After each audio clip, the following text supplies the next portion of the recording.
সংক্ষেপে বলতেছি সবর কি। সবর বলা হয় তিন জিনিসকে। কয় জিনিসকে? ব্যাখ্যা নাই, অল্প কথায়। সবর হলো তিন জিনিস।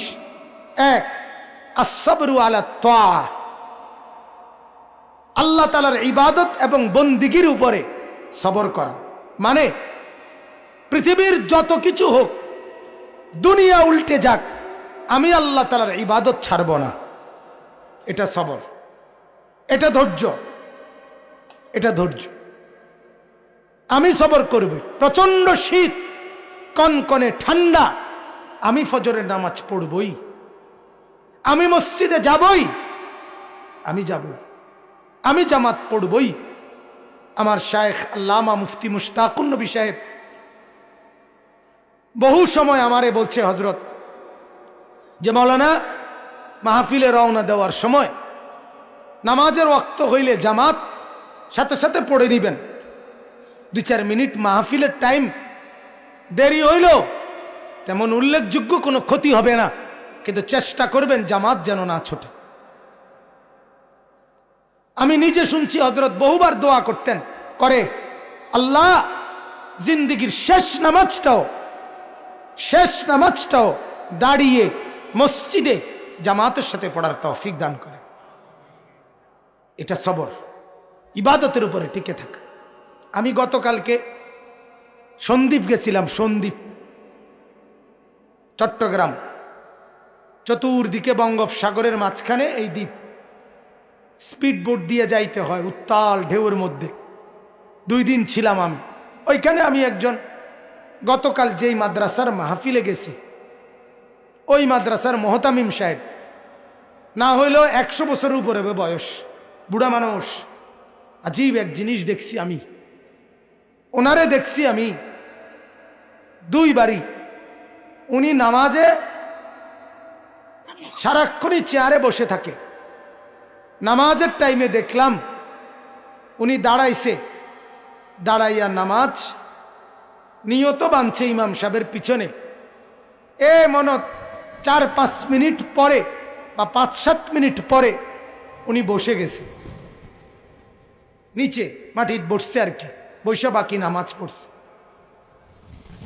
আবার একটু পরে দাঁড়াইছে, আবার একটু পরে বসে গেছে।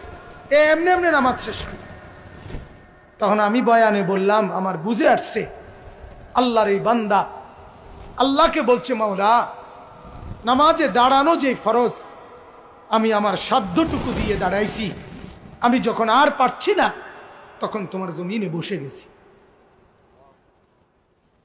এই যে সবর, তাইলে আল্লাহর মদদ আসবে অচিরেই, আরে অজান্তেই আল্লাহর মদদ আসবে। আল্লাহ তাআলা বলেন, ইবাদতের মাধ্যমে সবর। পৃথিবী উল্টে যাবে, আমার বন্ধু কিছু, আমার ইবাদত ছুটবে না। ওটা পৃথিবী ল্যাংটা হোক, আমি ভিন নারী দেখব না। গোটা পৃথিবী সুদ খাক, আমি খাবো না। অর্থাৎ যেই কোনো প্রকারের গুনাহ থেকে নিজেকে মজবুতির সাথে বাঁচিয়ে রাখা, এটা সবর। এটা কি বলেন না? আমরা কিন্তু সবর বুঝি কোনটারে? সব দিকে না ফাইরা অহনার জুত করে বইয়া তাহন সবর করা। না না, সবর এটা 3 নম্বর অর্থ। প্রথম অর্থ হইল ইবাদত, এটার উপরে সবর মানে জমে থাকা, গুনাহ না হওয়ার উপরে সবর করা। যুবক যদি সিদ্ধান্ত নেয়, গোটা পৃথিবীর নারী আমাকে বলুক, আমি তার দিকে তাকাবো, আমি তাকাবো না, আমি আল্লাহকে ভয় করি। আর শাজিম থেকে আল্লাহ তাআলা বলবেন, হাদিসের মধ্যে আছে, যুবক, আমি নিজ হাতে তোর কলিজার ভিতরে ঈমান আমি দিয়ে দেব। মান তারাকাহা মাখাফাতি আবদালতুহু ঈমানান ইয়াজিদু হালাওয়াতাহু ফি কলবি। আল্লাহ তাআলা হাদিসে কুদসিতে বলে, আমার ভয়ে যে ভিন মহিলার দিকে তাকায় নাই, নজর নামাইছে, আমার ভয়ে আমি আল্লাহ তাআলা তার অন্তরে ঈমান দিয়ে দেব, যেই ঈমানের স্বাদ মজা সে পাইতে থাকবে। এটা হাদিসে কুদসি।